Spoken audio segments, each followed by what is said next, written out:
de hoje é sobrecarga do cuidador. Como cuidar bem? Vamos então às perguntas que recebemos. Quais fatores levam à sobrecarga do cuidador? Eu preciso, para responder essa pergunta, dividir um pouquinho entre a sobrecarga do cuidador familiar e do cuidador institucional, porque tem diferenças. De modo geral, o que nós percebemos é que o cuidador familiar, ele apresenta mais sobrecarga comparado com o cuidador institucional. Então, por exemplo, o que nós percebemos de fatores que levam ao aumento de risco, de aumento de sobrecarga no cuidador familiar. Primeira coisa que nós percebemos é, muitos familiares eles não têm conhecimento sobre a doença, sobre os problemas de saúde do idoso, da idosa que ele cuida e consequentemente aí não sabe cuidar de forma assim tão adequada. Então essa falta de conhecimento em relação à doença ou problema de saúde da pessoa cuidada. A segunda questão é muito, como é familiar, muitas vezes essa relação entre o cuidador e o seu familiar não é uma relação tão assim harmoniosa. Tem conflitos aí que foram sendo acumulados ao longo da vida. Então esses conflitos emocionais, conflitos de relacionamento também pode levar ao aumento de sobrecarga.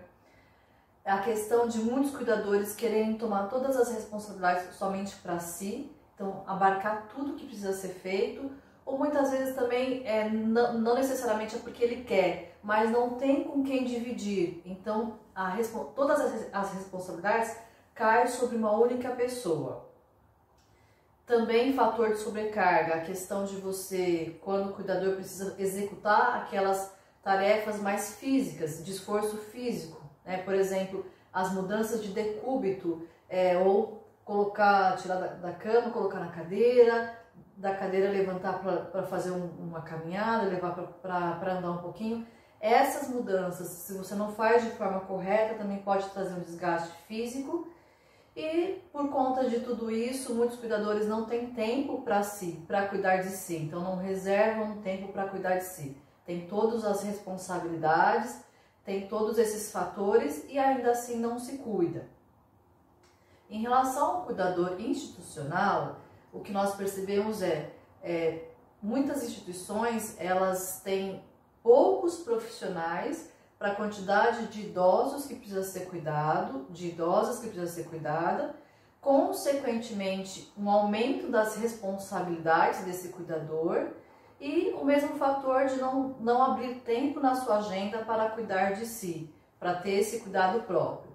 Então, de modo geral, são esses fatores que podem levar ao aumento de sobrecarga do cuidador de pessoas idosas. Próxima pergunta. Que dicas de atividades você daria para diminuir a sobrecarga? Primeiro, eu gosto sempre de trabalhar com dicas simples. Por quê? Porque eu sei como que é o dia a dia de cuidadores e de cuidadoras. Então, vou trabalhar algumas dicas simples. Mas se esse cuidador, essa cuidadora consegue reservar pelo menos aí 5 a 10 minutos do seu dia para fazer algo para si, já é um fator de grande diferença em resultados, de grandes benefícios. E se conseguir pelo menos uma vez por semana um tempinho maior para fazer alguma atividade, também já vai ter mais percepção em resultados. Então, por exemplo, realizar algum tipo de automassagem. Então, por exemplo, ao final do dia, massagear aqui, essa parte que tensiona um pouco mais no ombro. Depois de um banho, pegar um creme e fazer um pouco de massagem nos pés, com essa intenção mesmo de massagear, de você sentir o seu corpo. Isso já traz benefícios. Ontem mesmo eu estava realizando uma atividade que nós fizemos uma vivência de automassagem nos pés. 15, 20 minutinhos que nós fizemos, né, foi online, e os participantes, que eram idosos e idosas, perceberam grande diferença só com essa massagem. Então, nós fizemos uma vivência completa, mas de repente, esse momento, depois do banho, você pegar um creme, passar nos pés e tocar, massagear, isso já traz benefícios para o seu sistema, para o seu organismo. Um tempinho para você se alongar, espreguiçar, né? Trabalhar um pouco mais o seu corpo, se sentir. também é uma dica. Colocar músicas para você desestressar a mente, escutar músicas com a intenção de escutar mesmo, né? Coloca música, escuta, sente, canta. Colocar músicas para você dançar, para você mexer seu corpo, músicas alegres que possam tirar a sua cabeça, a sua mente dessas responsabilidades um pouquinho, sabe? Distanciar, curtir, você se perceber. E a própria atividade física, se você tiver um tempo para fazer algum tipo de atividade física, a atividade física ela já é comprovadamente, mostra os benefícios, os resultados. Então escolha uma atividade que você gosta e tente reservar um tempinho aí para você durante a semana para isso. Tá? E o que vai ajudar também é a questão de você conhecer bem a doença, o problema de saúde da pessoa que você cuida. Quanto mais conhecimento você tem, mais técnica, didática, cuidado, sensibilidade você desenvolve o seu trabalho. Próxima pergunta. Como prestar um bom cuidado sem me prejudicar? Então, vou dar aqui algumas informações. Então, o que eu respondi a última dica da anterior, que a busca do conhecimento, isso é extremamente importante. Então, você conseguir buscar mais conhecimento, estudar um pouco mais, se aprofundar, compreender quais são as demandas e as necessidades da pessoa que você cuida, a doença que ela tem, o problema que ela tem. Então, saber melhor o que você precisa, até para você entender a evolução, até para você entender os sintomas, até para você entender o que ela apresenta. Então, essa questão de você buscar mais conhecimento, se atualizar sobre a doença e o problema de saúde da pessoa que você cuida.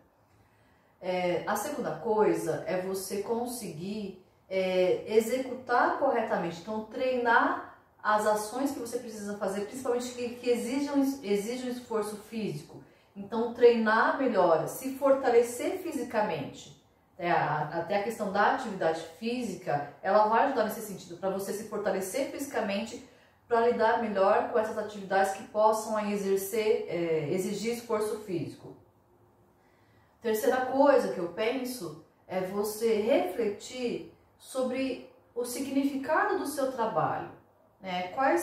Poder pensar um pouquinho, quais são os ganhos que eu tenho ao cuidar de uma pessoa, quais são os ganhos pessoais, profissionais e até espirituais que eu posso ter ao cuidar de uma pessoa, quais são os ganhos, o que pode levar aí, além do cuidado em si, além da parte técnica, o que eu posso ganhar com isso? E pensar aí, refletir na sua realidade. E a questão também de você, o anterior tem muito a ver com isso, você se cuidar com amor. Quando você se cuida com amor, você olha para você com amor e você pode exercer a sua ocupação, a sua função, as suas atividades de forma mais amorosa. Então você tem todo o cuidado técnico para ajudar o outro, para cuidar do outro, para dar a assistência que ele ou ela precisa e, consequentemente, com esse estado de amorosidade, você vai acolher melhor o outro, você vai trabalhar de forma mais sensível, vai ter mais empatia. Então, esses passos são extremamente importantes para que você possa prestar um cuidado de uma forma mais adequada e também cuidar de si. Bem, foram essas perguntas que chegaram até nós. Caso você tenha alguma dúvida ou alguma pergunta, pode deixar um comentário ou entrar em contato conosco pelos nossos canais de atendimento. Agradecemos e até o próximo. Sky Life, cuidando de quem cuida.